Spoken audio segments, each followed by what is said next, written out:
नमस्कार, बहुत स्वागत है आप सभी का। आप देख रहे हैं आज की खबर और मैं हूं आपके साथ प्रगति ठाकुर। स्क्रीन पर दिख रहे सोशल मीडिया हैंडल के जरिए आप मेरे साथ वहां पर भी जुड़ सकते हैं और खबरों से रूबरू हो सकते हैं। चलिए हम अपने बुलेटिन की शुरुआत करेंगे इस बड़ी खबर के साथ, जहां आपको ये बता दें कि खबर लखनऊ से है। लखनऊ में ट्रेन के अंदर बक्से में मिली लाश का खुलासा हो गया है। बक्से में मिली लाश का पुलिस ने खुलासा कर दिया है। पिता ने 15 साल की बेटी के 6 टुकड़े किए हैं। तो ये बड़ी जानकारी, ये बड़ी खबर आप तक पहुंचा रहे हैं। पिता ने 15 साल की बेटी के 6 टुकड़े किए हैं। सिर कुशीनगर के तालाब में फेंका था। बक्से में रखा धड़ ट्रेन से लखनऊ पहुंचा। गोमती नगर रेलवे स्टेशन पर मिले धड़ की पहचान हुई है। कुशीनगर जिले की रहने वाली 15 साल की बेबी शब्बा का यह शव था। अफेयर की शक में उसके पिता ने उसकी हत्या कर डाली। पुलिस ने आरोपी पिता बिगन अंसारी को गिरफ्तार कर लिया है। तो ये बड़ी जानकारी, कुछ दिनों पहले रेलवे स्टाफ जब साफ सफाई कर रहा था तब ये बक्सा और ये बैग बरामद हुआ, जो अभी आप अपनी टीवी स्क्रीन पर देख सकते हैं। और अब ये बड़ा खुलासा पुलिस ने किया है कि एक पिता ने अपने 15 साल की बेटी के 6 टुकड़े किए हैं। 15 साल की बेटी के 6 टुकड़े किए हैं, वो भी अफेयर के शक में। तो ऐसे में ये बड़ी जानकारी निकलकर सामने आई है। पुलिस ने ये बड़ा खुलासा किया है।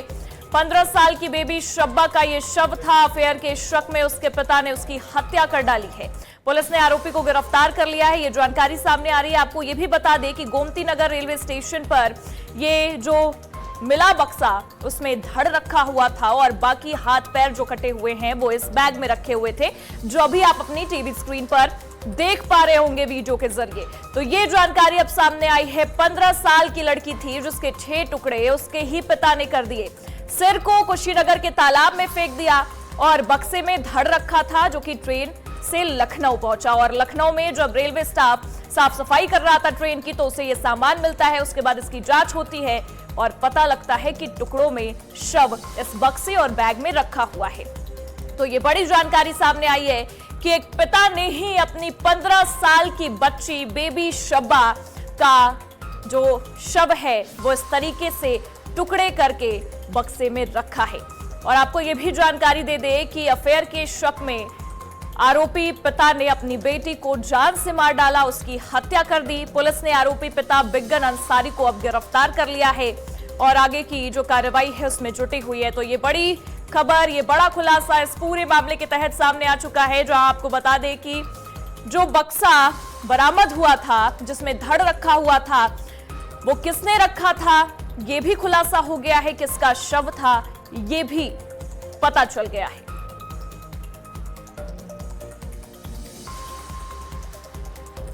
और वही मुंबई के बांद्रा में तीसरे दिन बुलडोजर एक्शन जारी नजर आया। तो ये बड़ी जानकारी, जहां मुंबई के बांद्रा में तीसरे दिन बुलडोजर एक्शन जारी है। कार्रवाई के दौरान प्रशासन की टीम पर पथराव भी किया गया है।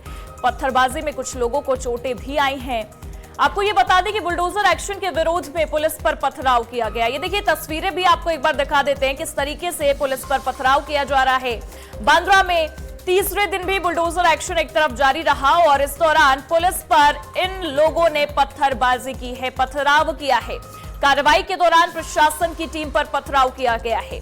अब आपको यह भी बता दें कि जिस तरीके से बुलडोजर एक्शन हो रहा है उसे लेकर ये नाराजगी देखने को मिली है और जो तमाम लोग हैं उन्होंने टीम पर, प्रशासन की टीम पर पत्थरबाजी की है, जिसकी तस्वीरें सामने आई है। बुलडोजर एक्शन के विरोध में पुलिस पर यह पथराव किया गया है। बांद्रा में तीसरे दिन भी बुलडोजर का एक्शन जारी रहा और बुलडोजर गरजता नजर आया है। तो इसी को देखते हुए ये जो तमाम लोग हैं ये पत्थरबाजी करते नजर आए।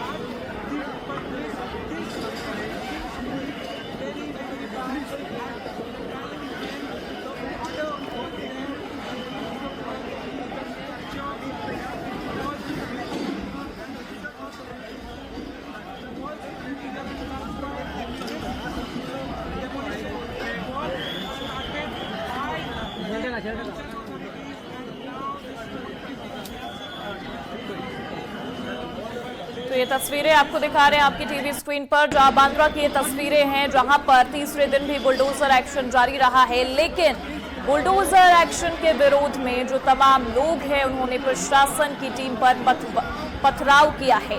पत्थरबाजी होती नजर आई है, जिसका वीडियो बकायदा निकलकर सामने आया है। वो हम आपको आपकी टीवी स्क्रीन पर दिखाने की कोशिश भी कर रहे हैं। तो ये तस्वीरें बांद्रा से सामने आई हैं पत्थरबाजी की, जहां कुछ लोगों को इस दौरान चोटें भी आई हैं पत्थरबाजी में। ये बड़ी जानकारी मुंबई के बांद्रा से, जहां तीसरे दिन बुलडोजर एक्शन जारी रहा और बुलडोजर एक्शन को लेकर लोगों में नाराजगी जो है वो साफ साफ झलकती दिखाई दी है। कार्रवाई के दौरान प्रशासन की टीम पर पथराव किया गया है। पत्थरबाजी में कुछ लोगों को चोटें भी आई हैं और बुलडोजर एक्शन के विरोध में ये पथराव हुआ है।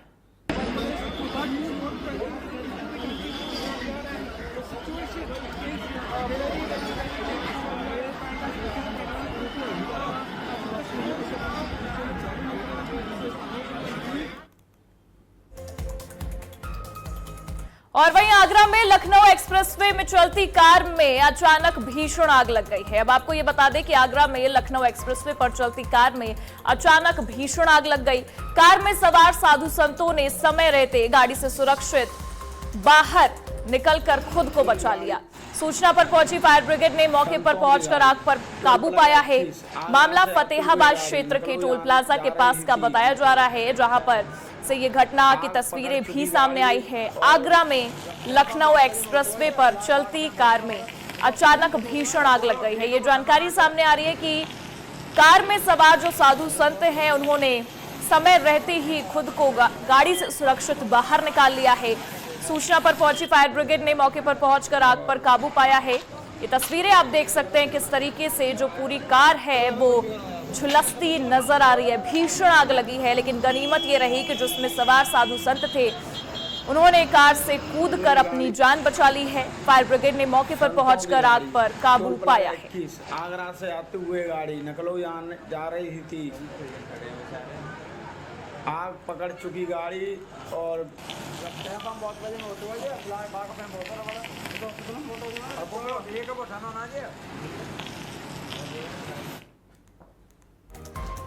वहीं वृंदावन के थाना जैत क्षेत्र स्थित आजई फ्लाईओवर पर मथुरा से दिल्ली जा रहे तारकोल से भरे एक ट्रक में अचानक भीषण आग लग गई है, जिसकी तस्वीरें अभी आप अपनी टीवी स्क्रीन पर देख सकते हैं। देखते ही देखते आग ने विकराल रूप ले लिया और हाईवे पर धुएं का गुबार जो है वो फैल गया। चालक ने ट्रक से कूदकर अपनी जान बचाई है। सूचना मिलते ही दमकल विभाग और GLA यूनिवर्सिटी की फायर टीम मौके पर पहुंची और कई घंटों की मशक्कत के बाद आग पर काबू पाया गया। हादसे के चलते करीब आधे घंटे तक मथुरा दिल्ली हाईवे पर यातायात रोकना पड़ा है, जिससे लंबा जाम लग गया। फिलहाल स्थिति नियंत्रण में है और पुलिस मामले की जांच में जुटी हुई है।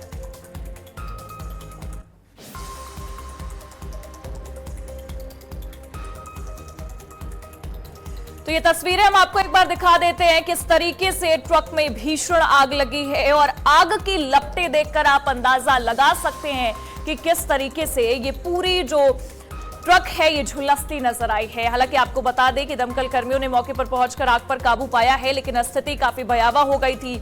चालक जो है उसने यहां से कूदकर अपनी जान बचाई है। ये तस्वीरें निकलकर सामने आई हैं, जहां तारकोल भरे जो ट्रक है उसमें ये भीषण आग लगी है और आग की तस्वीरें अभी आप साफ देख सकते हैं। ये भीषण आग ने विकराल रूप ले लिया। धुएं का गुबार जो है वो फैलता नजर आया आसमान में। दमकल विभाग की टीम मौके पर पहुंचती है, आग पर काबू पाती है। ये तस्वीरें भी हम आपको दिखा रहे हैं किस तरीके से आग पर काबू पाया है, लेकिन ये भीषण आग ने विकराल रूप लिया है। हालांकि चालक ने कूदकर अपनी जान बचा ली है।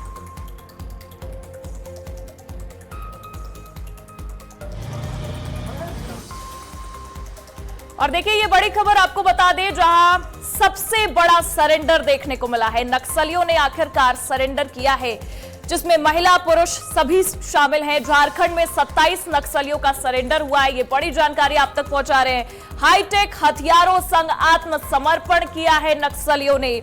बता दें सारंडा में नक्सली संगठन कमजोर पड़ता दिखा है सुरक्षा बलों के आगे। महिला नक्सलियों ने भी अपना जो हथियार है वो डाला है और आत्मसमर्पण कर लिया है। समर्पण करने वालों में से 6 एरिया कमांडर भी शामिल हैं, 6 सब जोनल कमांडर, 13 कैडर भी शामिल बताए जा रहे हैं। तो नक्सली जो हैं वो कमजोर पड़ते नजर आए हैं इस दौरान सुरक्षा बलों के आगे। समर्पण करने वालों में 7 इनामी नक्सली भी शामिल हैं, यानी कि जिन नक्सलियों ने समर्पण किया है उसमें 7 नक्सली जो हैं वो इनामी भी हैं। एक बार आपको ये तस्वीरें भी दिखा देते हैं। जिस तरीके से ये आप तस्वीरों में हथियार देख पा रहे होंगे, इन हथियारों को डाल दिया है नक्सलियों ने, सुरक्षा बलों के आगे झुकते नजर आए हैं झारखंड के सारंडा में, और नक्सलियों ने हथियार डालकर आत्मसमर्पण कर लिया है, जिसमें से पुरुष भी हैं, महिलाएं भी हैं, और सबसे बड़ी बात कि 7 नक्सली ऐसे हैं जो कि जिन पर इनाम घोषित था, इनामी नक्सलियों ने भी आत्मसमर्पण किया अपने हथियारों के साथ। तो ये साफ समझ में आ रहा है कि नक्सलियों के खिलाफ जो लगातार योजनाएं लेकर सरकार आ रही थी, जिस तरीके से प्रतिबद्ध दिख रही थी, उसका जो नजारा है वो झारखंड, छत्तीसगढ़, हर जगह से निकलकर सामने आ रहा है। और ये तस्वीरें हम आपको झारखंड के सारंडा की दिखा रहे हैं, जहां पर अपने हथियार के साथ नक्सलियों ने आत्मसमर्पण किया है। कमजोर पड़ चुके हैं नक्सली अब सुरक्षा बल के आगे, क्योंकि सुरक्षा बलों का एक्शन लगातार देखने को मिल रहा है। हमने छत्तीसगढ़ से कई खबरें देखी और ये तस्वीरें झारखंड की है, जहां पर भारी मात्रा में गोला बारूद भी जब्त कर लिया गया है। तो ये तस्वीरें आपको दिखा रहे हैं, सुरक्षा बलों की एक बड़ी जीत होती नजर आई है। 27 नक्सलियों का सरेंडर हुआ है। आपको ये भी बता दें कि सरेंडर करने वाले नक्सलियों ने भारी संख्या में हथियार और कारतूस भी पुलिस को अब सौंप दिए हैं, जो आप इन तस्वीरों में साफ देख सकते हैं। आत्मसमर्पण करने वालों में 25 माओवादी और 2 जेजेएमपी उग्रवादी संगठन के सदस्य भी हैं। इनमें 8 नक्सलियों पर कुल 33 लाख रुपए का इनाम भी घोषित था।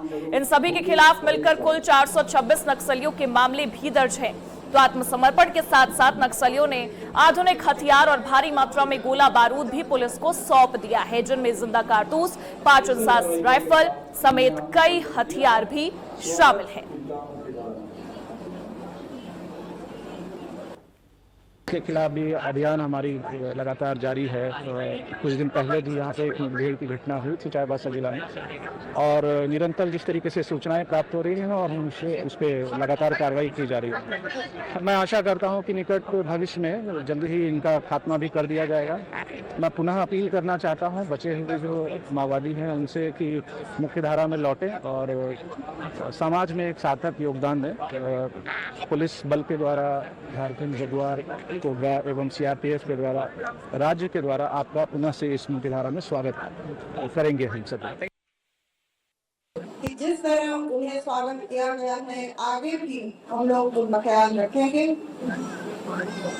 इस क्रम में जो भी हम लोगों को स्टेप्स लेना है वो सारे हम लोग ले रहे हैं। सुनियोजित ढंग से हम लोग आगे बढ़ रहे हैं और हम लोग कोशिश करेंगे कि वर्तमान आज जितने माओवादी सरेंडर कर रहे हैं तथा जो पूर्व में भी सरेंडर कर चुके हैं, उनका सभी का जो भी आवश्यकता है अभी तक पूरा नहीं हुआ है, उसे हम लोग सुनियोजित ढंग से पूरा करने का प्रयास करेंगे। और देखिए, जयपुर में नीट के खिलाफ महासंग्राम देखने को मिला है, जहां कांग्रेस सड़कों पर उतरती नजर आई है। नीट के खिलाफ महासंग्राम को लेकर भारी बवाल देखने को मिला है। ये बड़ी जानकारी आपको बता दें कि नीट को लेकर एक बड़ा बवाल होता नजर आया है। और सबसे बड़ी बात आपको ये भी बता दें कि जिस तरीके से चीजें नजर आई है उसमें ये साफ समझ में आ रहा है कि नीट को लेकर घमासान अब छिड़ गया है। तो वही आपको ये भी बता दें कि अब जो ये बड़ी खबर सामने आ रही है, ये खबर हम आपको बता दें कि पश्चिम बंगाल से है। और पश्चिम बंगाल से ये बड़ी जानकारी है, जहां प्रचलित सभी निर्देश और व्यवस्थाएं जो है वो निरस्त कर दी गई है। तो संबंधित प्राधिकरणों की जो मंजूरी है उसके बाद ये आदेश सामने आया है। उच्च स्तरीय प्रशासनिक सहमति मिलने के बाद ये निर्णय लिया गया है। सभी मदरसों पर शुभेंदु अधिकारी का ये जो नया आदेश है वो लागू रहेगा। तो ये बड़ी जानकारी, जहां बंगाल में शुभेंदु सरकार का एक और बड़ा फैसला देखने को मिला है। सभी मदरसों में वंदे मातरम गाना अनिवार्य होगा। ये बड़ी जानकारी आप तक पहुंचा रहे हैं, जहां सभी मदरसों में वंदे मातरम गाना अब अनिवार्य होगा। शुभेंदु सरकार जब से आई है पश्चिम बंगाल में, तो वो एक बड़े पैमाने पर काम करती नजर आ रही है और किस तरीके से जो प्रभावी कानून है, नियम है, वो लागू करती दिखाई दे रही है। इसका एक और जो तस्वीर है इसकी एक और निकलकर सामने आई है और ये साफ कहा गया है कि मदरसों में जो वंदे मातरम गीत है वो गाना अनिवार्य होगा। और उच्च स्तरीय प्रशासनिक तौर पर यह निर्णय लिया गया है। उसके बाद आपको ये बता दें कि बंगाल में शुभेंदु सरकार का ये बड़ा फैसला साफ तौर पर देखने को मिल रहा है।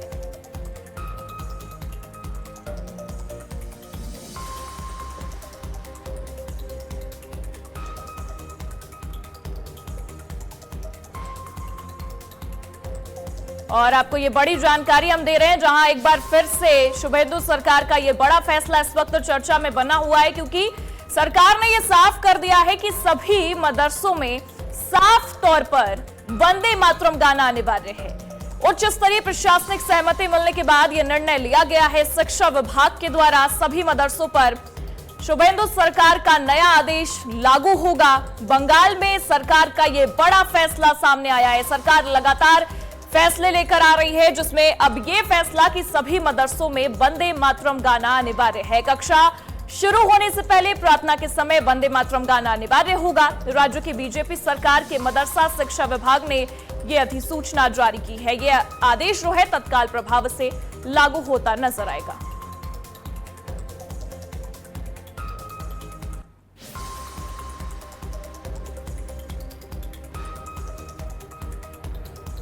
और देखिए, नीट पेपर को लेकर जिस तरीके से लीक हुआ, फिर पेपर रद्द किया गया, उसे लेकर महासंग्राम साफ तौर पर देखने को मिल रहा है। और ये बड़ी जानकारी आप तक पहुंचा दे कि जयपुर में कांग्रेस ने बवाल काट दिया है। जयपुर में कांग्रेस का एक बड़ा विरोध इस मामले में देखने को मिल रहा है। नीट पेपर लीक के खिलाफ सड़क पर कांग्रेस उतरती नजर आ रही है। पुलिस ने प्रदर्शनकारियों को भी रोका है कि कोई बवाल ना होता नजर आए। आपको यह भी बता दें कि वाटर कैनन का भी इस्तेमाल करना पड़ा है इस दौरान पुलिस को। कांग्रेस दफ्तर से बीजेपी मुख्यालय तक प्रदर्शन हुआ है। जयपुर में कांग्रेस का ये विरोध बड़े स्तर पर देखने को मिला है। नीट पेपर से जुड़ा हुआ ये विरोध है। नीट पेपर लीक के खिलाफ सड़क पर कांग्रेस उतरती नजर आ रही है और सरकार को घेरती भी दिखाई दे रही है। तो ये बड़ी जानकारी आप तक पहुंचा रहे हैं, जहां नीट पेपर लीक मामले में कांग्रेस ने अब मोर्चा संभाल लिया है और जयपुर में इस तरीके से प्रदर्शन करती भी दिखाई दे रही है। कांग्रेस दफ्तर से लेकर बीजेपी मुख्यालय तक जो विरोध प्रदर्शन है वो देखने को मिला है। हालांकि प्रशासन ने इस जो प्रदर्शन है उसे रोकने की पूरी कोशिश की है। वाटर कैनन तक का इस्तेमाल करना पड़ा है। ये बड़ी जानकारी, पुलिस ने प्रदर्शनकारियों पर वाटर कैनन तक चलाया है। कांग्रेस दफ्तर से बीजेपी मुख्यालय तक जोरदार प्रदर्शन हुआ है। अब ऐसे में ये साफ तस्वीरें भी एक बार आपको दिखा देते हैं कि किस तरीके से चीजें नजर आ रही हैं। प्रदर्शन हो रहा है, प्रशासन वाटर कैनन का इस्तेमाल कर रही है, लेकिन कांग्रेस का विरोध जारी है। कांग्रेस नीट पेपर लीक को लेकर मोर्चा संभालती नजर आ रही है और जयपुर की ये तस्वीरें निकलकर सामने आई हैं, जहां पर आपको साफ नजर आएगा कि किस तरीके से जो प्रशासन है वो रोकने की कोशिश कर रहा कांग्रेस को, लेकिन कांग्रेस नीट पेपर को लेकर लगातार विरोध कर रही है। पेपर लीक हुआ उसका विरोध, फिर पेपर को रद्द किया गया उसका भी विरोध। शिक्षा विभाग, एनटीए, तमाम चीजों पर सवाल खड़े करती कांग्रेस नजर आ रही है। और ये तस्वीरें हम आपको एक बार दिखाते हैं किस तरीके से वाटर कैनन का भी प्रशासन ने इस्तेमाल किया है कांग्रेस के तमाम जो लोग हैं उन्हें रोकने के लिए, कार्यकर्ताओं को रोकने के लिए।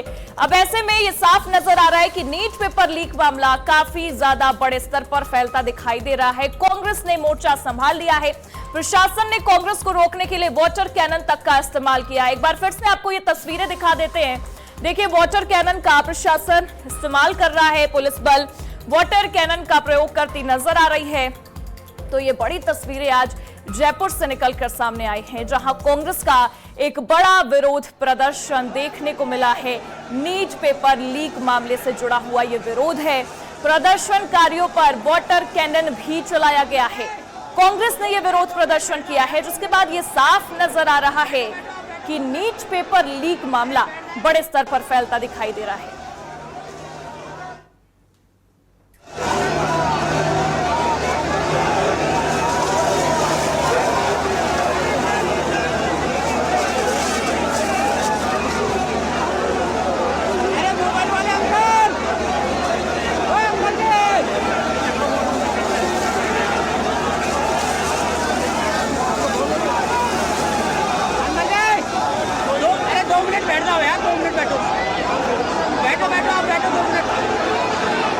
पेपर चोर पकड़े गए, रंगे हाथों पकड़े गए।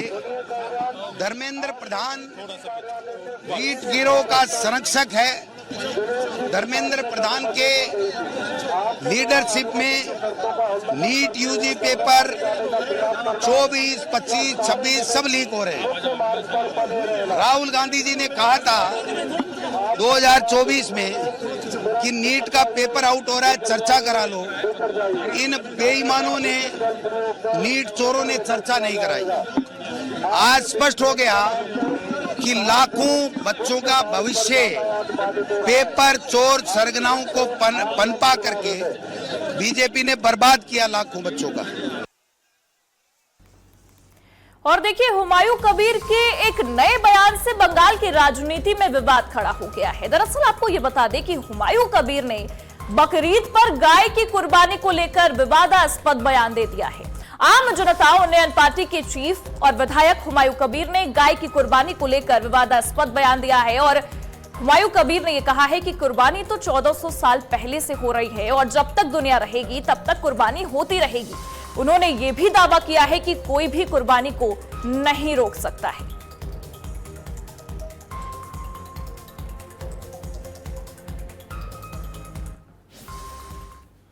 में आए शुभेंदु ठीक है, कोई तो हंसदी की क्या बात है, वो सुबह क्या बोल रहा है, दूसरा दिन क्या बोल रहा है, वो कोई टिप्पणी नहीं करूंगी।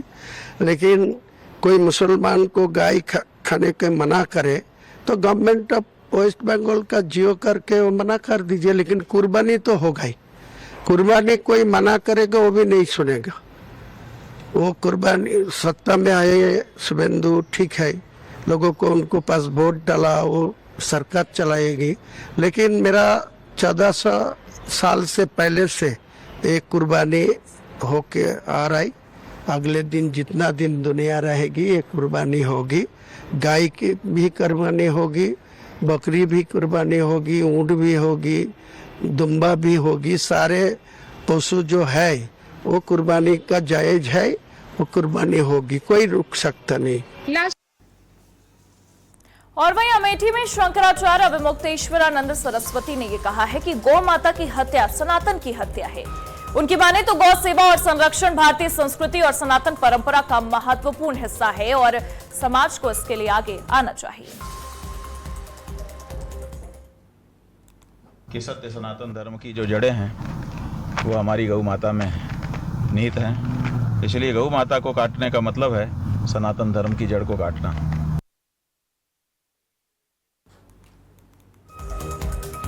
और वहीं आपको बता दें कि पश्चिम बंगाल में गाय की कुर्बानी के बयान को लेकर अयोध्या में अब विरोध हुआ है। साधु संतों के साथ ही बाबरी मस्जिद के पक्षकार रहे इकबाल अंसारी ने भी ये कहा है कि देश में आपसी भाईचारा और सम्मान सबसे जरूरी है। उन्होंने ये भी कहा कि इस्लाम अमन और इंसानियत का पैगाम देता है तथा किसी की धार्मिक भावनाओं को ठेस पहुंचाना उचित नहीं है। ये बड़ी अच्छी बात है, ये सरकार ने ऐलान किया है कि गौ की कुर्बानी नहीं होना चाहिए, बिल्कुल नहीं होना चाहिए, क्योंकि हमारे देश में जो है गौ गाय जो है माता के रूप में पूजी जाती है। अगर हमारा पड़ोसी हिंदू है तो वो गाय का सम्मान करता है, गाय को गौ माता कहता है, तो हमारा भी फर्ज बनता है कि हम अपने पड़ोसी का साथ दें और गाय का सम्मान करें। और इस जो है आजकल इस गर्मी के मौसम में हम तो चाहते हैं गाय की उतना सीधा जो है पशु कोई है ही नहीं। गाय का दूध फायदेमंद, घी दवा, गोश्त मना, तो लोग जो है गाय का सम्मान करें। सरकार को चाहिए कि जो है राष्ट्रीय पशु घोषित करे। ताज सिद्दीकी का यह अभियान सराहनीय है। पश्चिम बंगाल में भारतीय जनता पार्टी की सरकार बन गई है और देश में भारतीय जनता पार्टी की सरकार है, नेतृत्व है, इसलिए उसके मन में यह कल्पना जगा कि किसी प्रकार के गौ के ऊपर अत्याचार नहीं हो सकता। वो ममता बनर्जी की सरकार नहीं है जो गौ को दिन दहाड़े चौराहे पे काटने का काम करेगा, वहां भारतीय जनता पार्टी की सरकार है।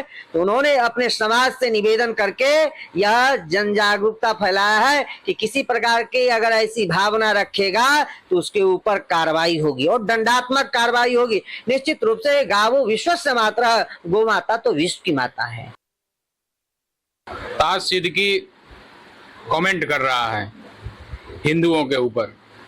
ताज सिद्दीकी पश्चिम बंगाल सरकार ने जिस प्रकार से गोहत्या पर रोक लगाई है, पश्चिम बंगाल हाई कोर्ट ने गोहत्या का रोक जो लगाया था उसी रोक को वहां के सरकार ने लागू कर दिया, और पालन करने के लिए मजबूर कर रहा है। इन लोगों ने सोशल मीडिया से लेकर अन्य मीडिया तक में एक प्रकार की भ्रामक जानकारी पैदा कर रहे हैं कि हिंदू गाय बेचता है, जबकि ये गलत है। बंगाल के भूमि से हम लोग का आना जाना बहुत रहा है, ऐसी कोई बात नहीं है।